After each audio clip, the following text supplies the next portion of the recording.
YouTube channel पर सभी का हार्दिक स्वागत। प्यारे विद्यार्थियों, आज अपन अध्ययन करेंगे कक्षा 12 की हिंदी अनिवार्य की पुस्तक सर्जना का पाठ नंबर 3 नीति की दोहे। रहीमदास जी के नीति से संबंधित दोहे हैं, उनका अध्ययन करेंगे। इससे पहले विद्यार्थियों, आपने YouTube चैनल को सब्सक्राइब नहीं किया है, सब्सक्राइब कर लें। और अब अपन अध्ययन करेंगे रहीमदास जी का जीवन परिचय। रहीमदास जी का जन्म 1556 में हुआ। हिंदी साहित्य की समृद्धि में मुस्लिम कवियों का विशेष योगदान रहा है। उन मुस्लिम कवियों में से जाने माने थे रहीमदास जी। रहीम का पूरा नाम अब्दुल रहीम खान खाना था। इनके पिता बैरम खान ने मुगल बादशाह हुमायूं की मृत्यु के बाद अकबर के संरक्षक का दायित्व निभाया था। ध्यान रखना विद्यार्थियों, ये बैरम खान वही हैं जो अकबर मुगल सम्राट अकबर के संरक्षक नियुक्त किए गए थे, क्योंकि हुमायूं के मृत्यु के पश्चात अकबर छोटे थे तो उनका संरक्षक का दायित्व निभाया था बैरम खान ने।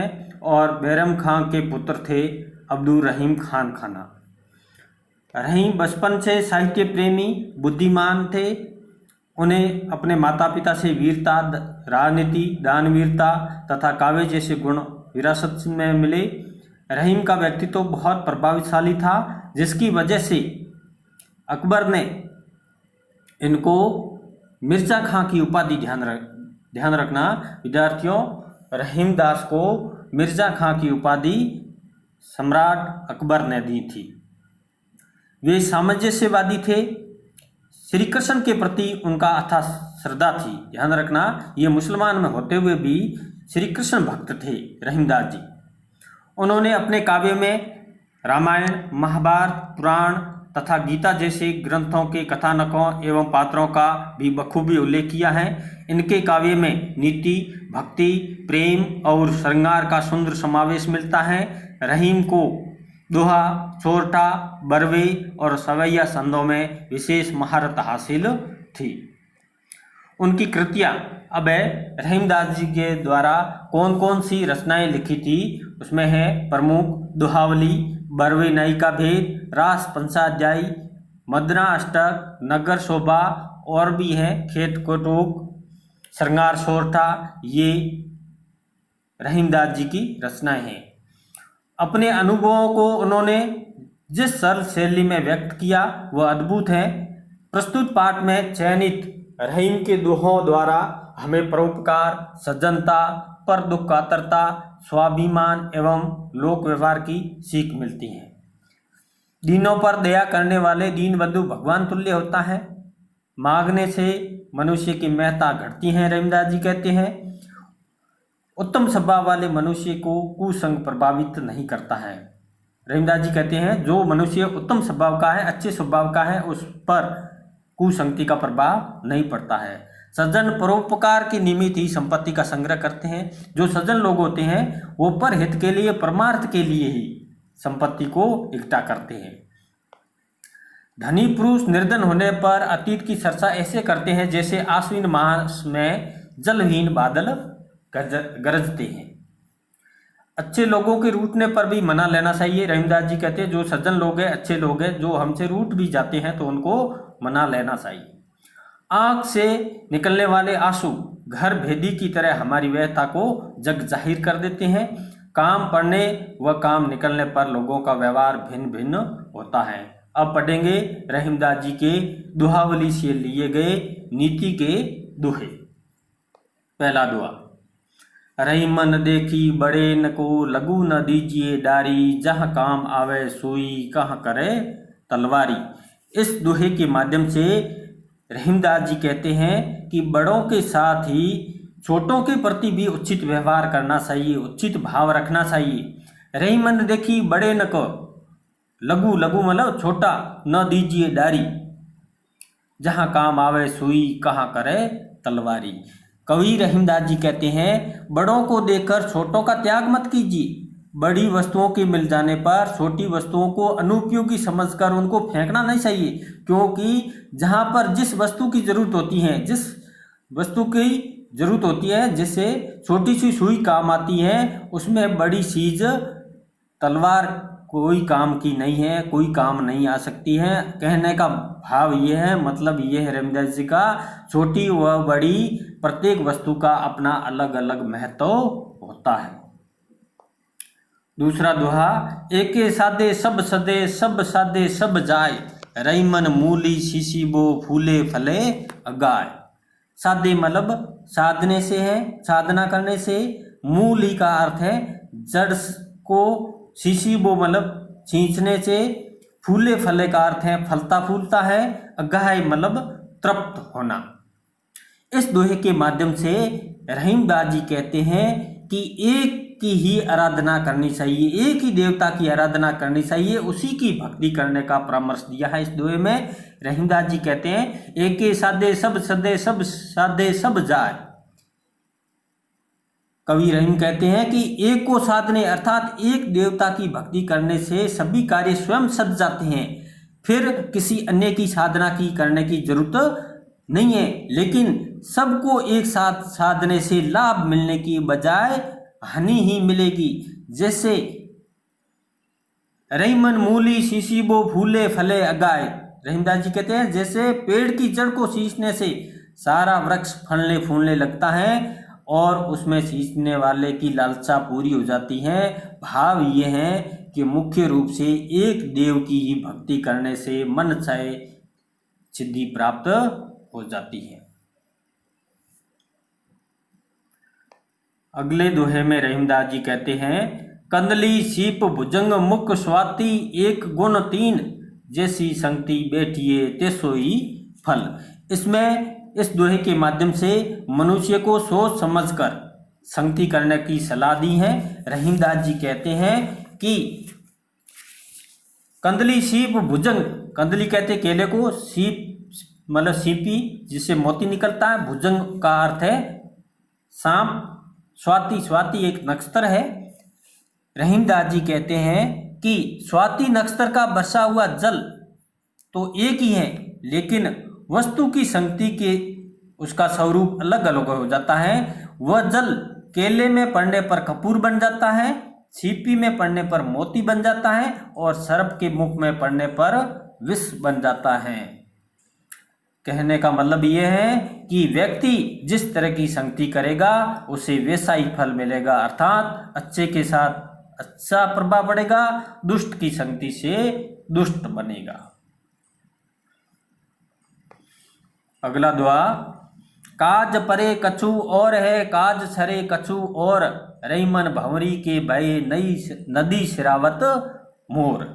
इस दोहे के माध्यम से काज का अर्थ है कार्य, काम, सरे मतलब परे मतलब पढ़ना, सरे मतलब काम निकल जाना, भंवरी मतलब संवरी अर्थात विवाह के फेरे, सिरावत मतलब समर्पित कर देना, मोर जो दुल्हा मुकुट धारण करता है, दुल्हे के सिर पर जो धारण किया जाने वाला मुकुट होता है उसको मोर कहते हैं। तो इस दोहे में रहीमदास जी कहते हैं कि संसार ये स्वार्थ पर आधारित है कि काम पड़ने पर, स्वार्थ होने पर लोग मान सम्मान करते हैं, चापलूसी करते हैं, परंतु जो ही काम निकल जाता है उसे पहचानने से इनकार कर देते हैं। जिस प्रकार रईमन भंवरी के भय नदी सिरावत मोर, जैसे विवाह के फेरे होने पर दुल्हा मोर को अर्थात मुकुट को सिर के ऊपर धारण करता है, लेकिन जो ही विवाह हो जाता है तो उसे तुच्छ वस्तु मानकर नदी में बहा दिया जाता है। तो यहाँ पर संसार की स्वार्थपरता का उल्लेख इस दोहे के माध्यम से रहीमदास जी ने किया है। अगला दोहा, जो रहीम उत्तम प्रकृति का करी सकत कुसंगत, चंदन विष व्यापत नहीं लपटे रहत भुजंग। इस दोहे के माध्यम से उत्तम स्वभाव के लोगों पर संगति का प्रभाव नहीं पड़ता है, ये बताना चाह रहे हैं। तो रहीमदास जी कहते हैं जो रहीम उत्तम प्रकृति, उत्तम मतलब अच्छी प्रकृति के, अच्छे स्वभाव के लोग होते हैं, उस पर कुसंगति का कोई प्रभाव नहीं पड़ता है। जिस प्रकार चंदन विष व्यापत नहीं लपटे रहत भुजंग, चंदन के वृक्षों पर सांप लिपटे रहते हैं लेकिन उन पर सांपों के विष का कोई असर प्रभाव नहीं पड़ता है। अर्थात कहने का मतलब ये है, जो उत्तम स्वभाव के व्यक्ति अपने अच्छे चरित्र पर अटल रहते हैं और अपने अच्छे चरित्र से दूसरों को लाभान्वित करते हैं, उस पर बुरी संगति का कोई प्रभाव नहीं पड़ता है।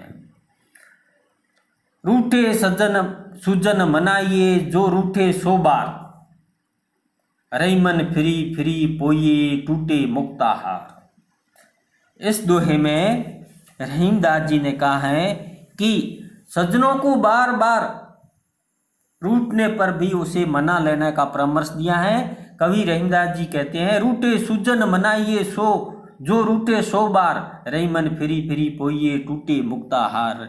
कवि रहीमदास जी कहते हैं रूठे हुए सज्जनों को मनाइए, चाहे वे 100 बार भी रूठ जाए तो भी उसे अपने अनुकूल बनाने का प्रयास करना चाहिए। जैसे मोतियों का हार बार बार टूटने पर भी उसे बार बार वापस धागे में पिरोते हैं, क्योंकि सज्जनों से लाभ भी होने वाला है, कोई हानि नहीं होती है। अगले दोहे में रहीमदास जी कहते हैं तरुवर फल नहीं खाते हैं, सरवर पिय न पान, कही रहीम पर काज हित संपत्ति संशयी सुजान। इस दोहे के माध्यम से रहीमदास जी सज्जनों की परोपकारी भावना को व्यक्त किया है। तरुवर का अर्थ है वृक्ष, सरवर का अर्थ है सरोवर, पान मतलब पानी, पर काज हित मतलब दूसरों की भलाई के लिए, संशयी मतलब संग्रह करते हैं, इकट्ठा करते हैं। रहीमदास जी कहते हैं तरुवर फल नहीं खाते हैं, सरवर पिय न पान। जिस प्रकार वृक्ष अपने फल नहीं खाते हैं और तालाब स्वयं अपना जल नहीं पीता है, उसी प्रकार कही रहीम पर काज हित संपत्ति संशयी सुजान, उसी प्रकार सज्जन जो लोग होते हैं वो परमार्थ के लिए, परोपकार के लिए अपनी धन दौलत को इकट्ठा करते हैं। कहने का मतलब रवींद्रनाथ जी का यह है कि धन आदि यदि संग्रह करते हैं तो उसे परमार्थ में ही, परोपकार में ही खर्च करना चाहिए। अगला दुआ, थोथे बादर कवार के ज्यों रहीम घरात, धनी पुरुष निर्धन भय करे पाछीली बात। थोथे मतलब जिसमें पानी नहीं होते हैं, थोथे होते हैं। बादर मतलब बादल, कवार मतलब आश्विन मास के, घरात मतलब गह घुमड़ते हैं। धनी पुरुष निर्धन भय करे पाछीली, पाछीली मतलब पिछली बात।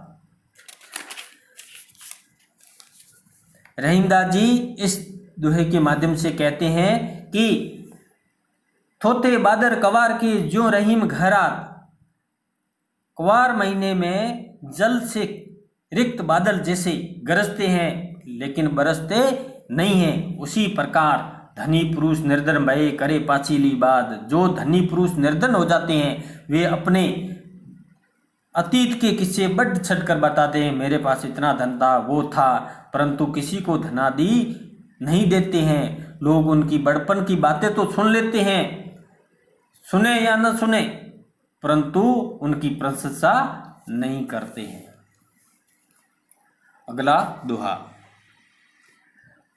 रहीमन असुआ नैन ढरी, जिये दुख प्रकट करई, जहीं निकारो गेहे ते कच्छ न भेद कही देही। असुआ मतलब आंसू, नैन मतलब नेत्र, ढरी मतलब गिरना निकलना, जिये मतलब हृदय का,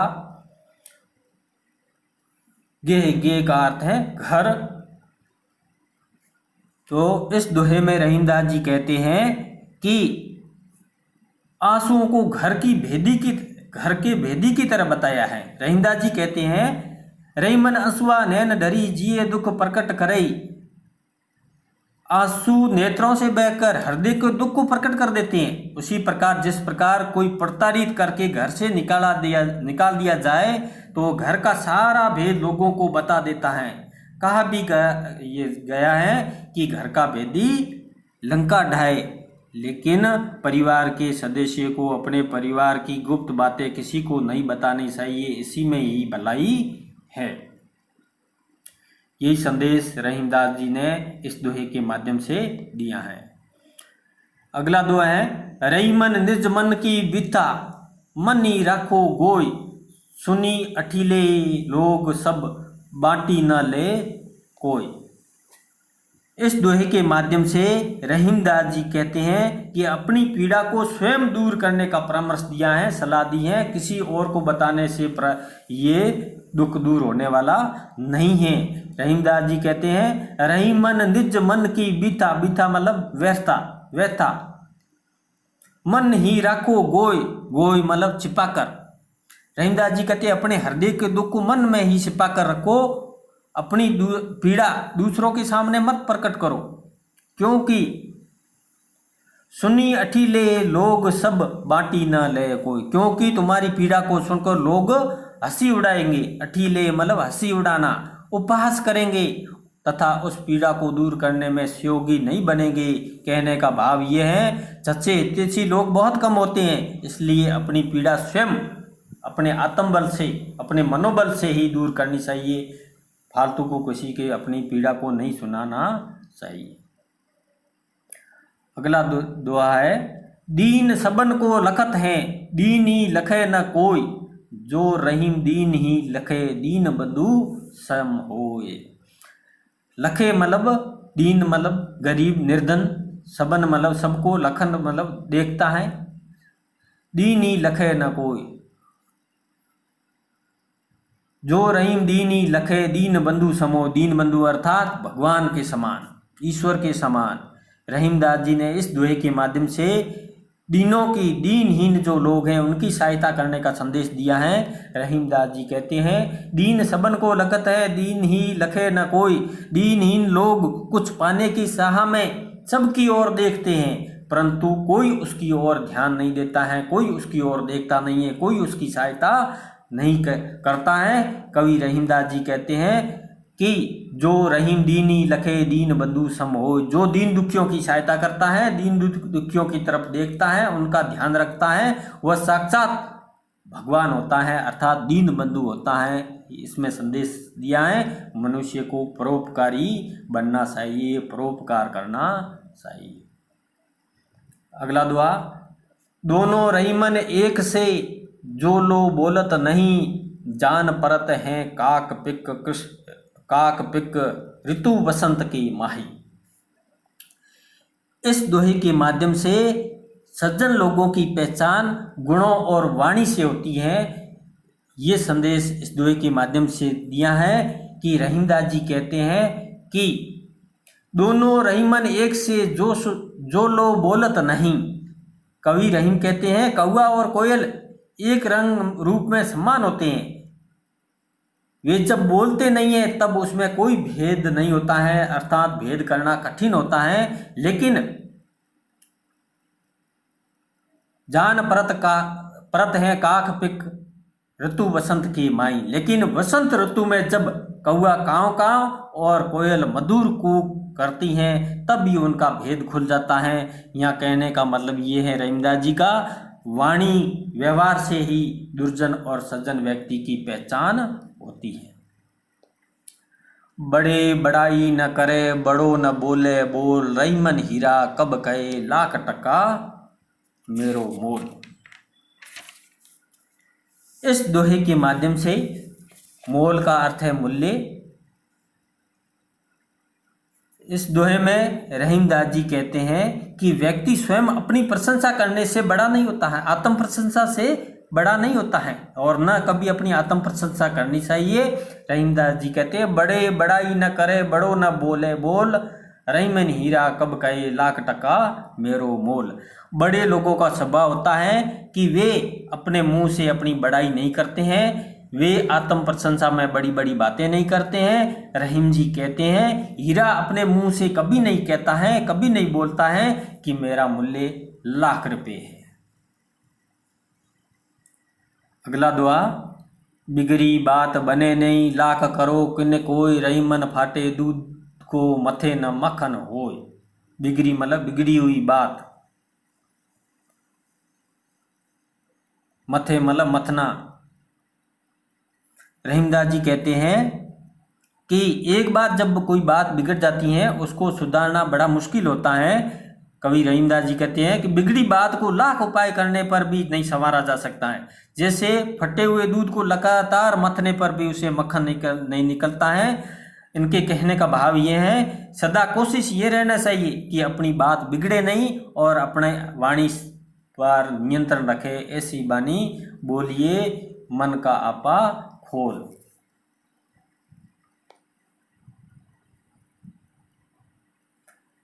अगला दोहा है,